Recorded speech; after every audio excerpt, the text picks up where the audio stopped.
to be fucking hilarious. And it really did happen. Yeah, it really did happen. I really did meet a woman at a party, and we just were hitting it off. And we went out and we were making out. And then she's like, let's go back to my place. And we go back to her place. And we're making out. We have a couple drinks. And then I pull off her pants and there's a little penis hanging there. That did happen, for sure. The way I tell it on stage... It's okay, take the time, because everybody at home is, like, also taking the time.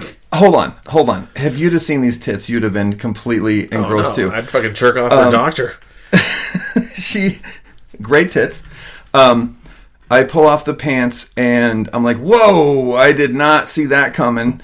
And Hello. I got the fuck out of there. That I did. I was like, this is no way. There's this little tiny flaccid penis hanging there. This is not what I'm into. And I left, and it's what Greg's referring to is I'm not transphobic, and I don't want anyone to think that about me. My problem was I've been making out with this girl in the park, then back in her place.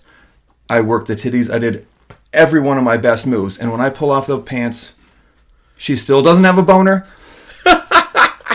It was hurtful. I just was hurt. I mean, I'm not sexy enough for you to get your dick hard. You got to be careful of making out with people in the park, because, like, you know. Okay, so I'll tell the real story of that is it's all real except for that when I got up, I just was like, whoa, I'm not into this. And she's like, oh, I thought you knew. I was like, I definitely didn't. And she's like, well, I guess that's kind of flattering. So I told the joke of, like, I was offended she didn't have the boner. But she literally was like, I was like, I'm sorry, that's just not what I was doing. She's like, I'm actually kind of flattered right now that you thought I was a biological woman. And I, like, hung out with her later. And, like, next time I saw her, she gave me a hug. I helped her move a fucking TV, like, 3 months later. Friends for life. That is a bonding experience. You guys are going to definitely have a closeness that'll last a lifetime after that. Because I felt bad on some level. Sure. I get Somewhat that. of the bad was in the pit of my stomach. Some of the bad was in I'm hurting someone's feelings. Yeah, no, I get that. 100% get that. But we actually saw each other multiple times later, and we're just cool about it.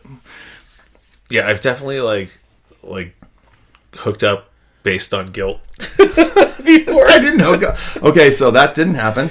I helped her move the TV based on guilt, but I did not hook up. Oh, yeah. No, see, if I were you, I would have gone through with it. You'd just gone down on her? Well, you know what? You fucking made out with me. I owe you something. Your ego's so fragile, you just start sucking the dick, being like, you will get this thing hard right now. Yeah, I gotta fucking... I'm Greg Studley. I'm hot. No, it's not that. I just want to, like, fucking... I'm a people pleaser. To that level. Oh yeah, I got the guilt, dude. I've like a person pleaser. A person pleaser. Yeah. Pronouns are they. I'm a they pleaser. Oh Jesus, I gotta delete that. Nah, I'm just gonna leave it in. Anyway, Lewis, we were talking earlier about your Jehovah's Witness thing. I'm known for tangents, so we got away for about 30 minutes. Let's get back to that, because I'm super fascinated with this. Like, you grew up Jehovah's Witness in Aspen, and somehow you're this, like, edgy comic now. Like, just tell me about that. Like, give me the backstory here. Well, as much as it seems counterintuitive, they kind of, like, lead one into the other. And the reason, I mean, this is just my guess, because it's hard to, analyze yourself, but...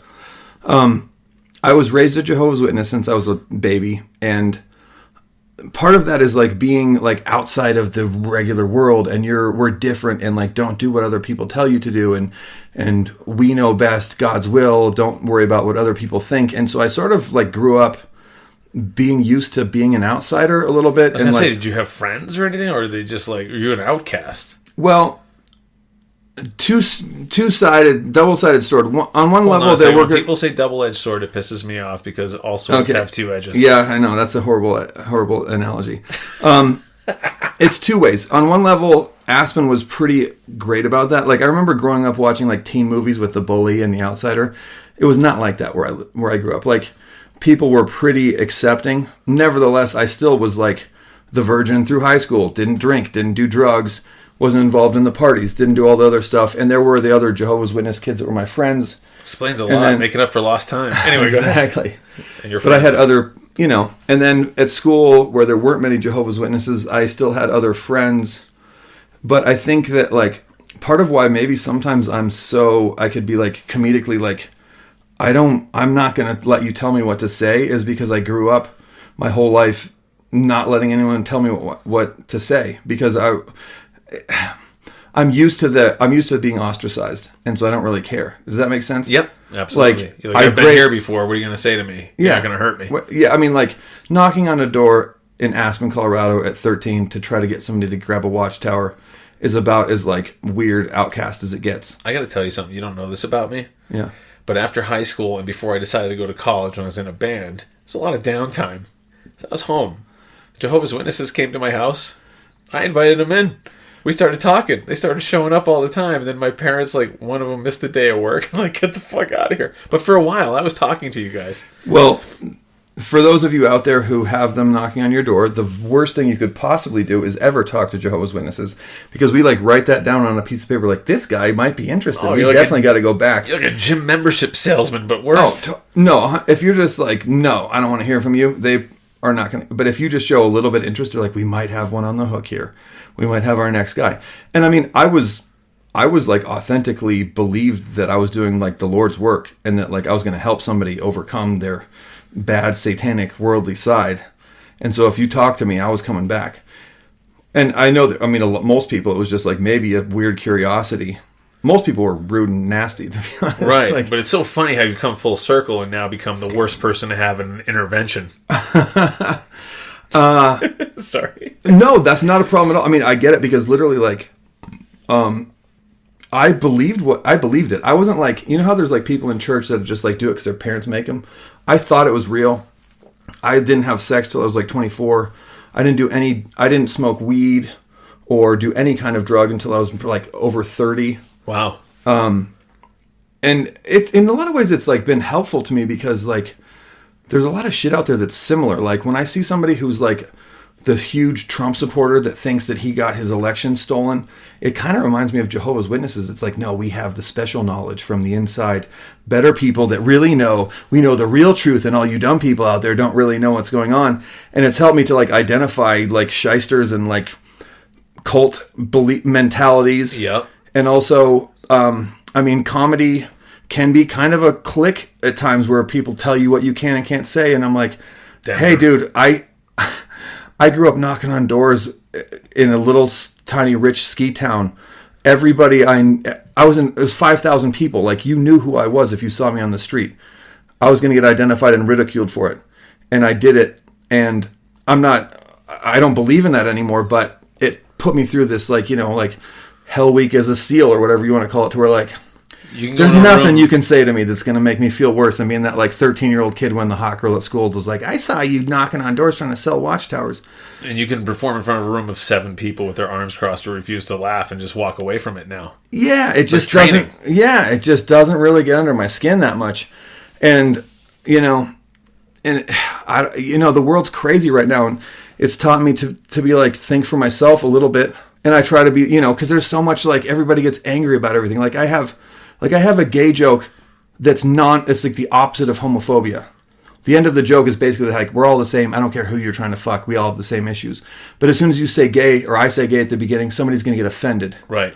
And I just am like, I don't care. You're using an adjective. You got to describe things in life. Right. We can't describe things in life anymore. But that like anger or ostracism from the crowd just doesn't affect me like I think it maybe affects other people, to where I'm like, I'm just going to keep doing what I'm doing, you know? Yeah, absolutely. Like, and speaking of like anger and gay, I lived with a gay roommate, and he had ganger, which is like retard strength. So I said that, it's super offensive twice, but like I'm telling you, if you anger a gay guy and he's your roommate, you just let him win. Are they strong?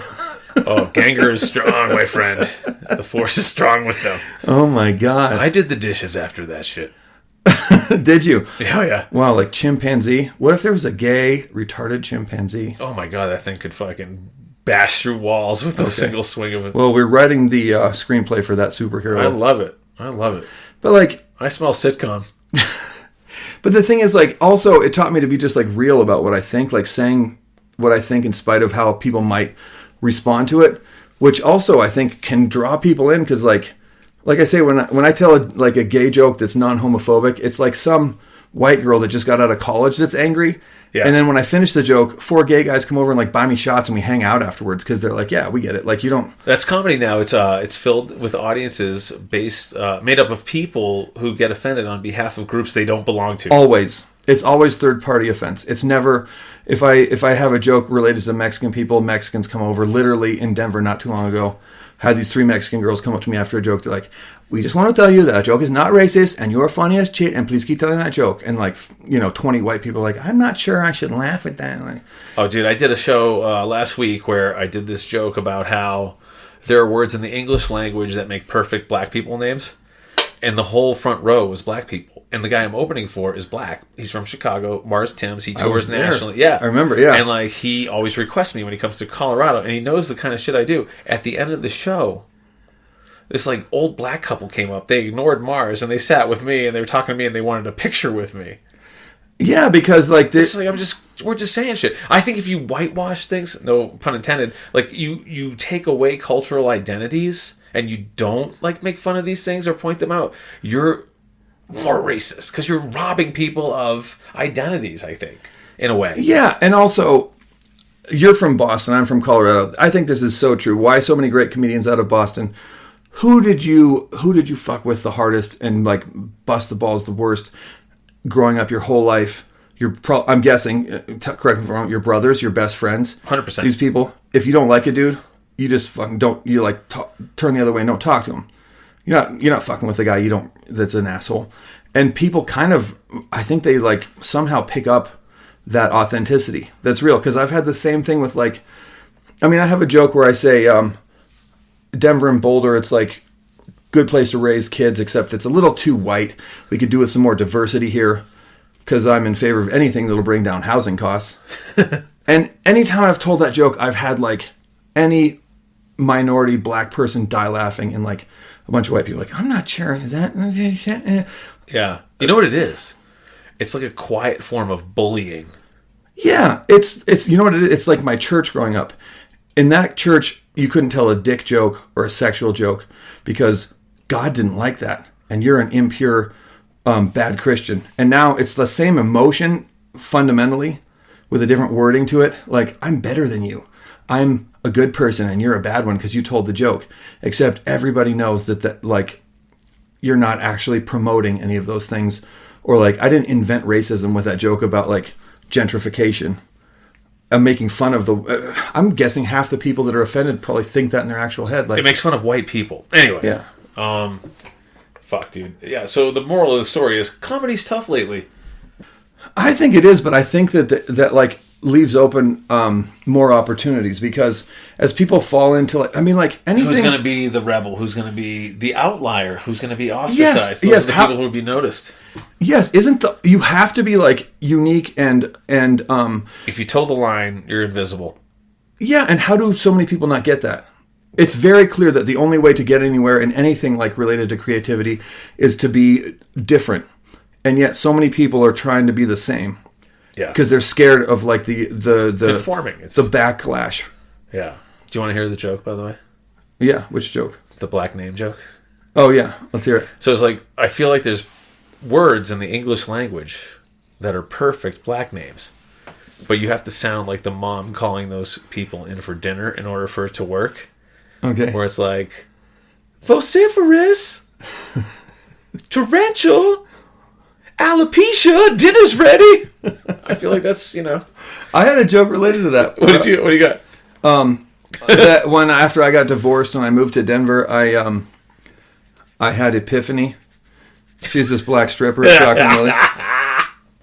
I saw that coming like the dude in Austin Powers and the bulldozer. No.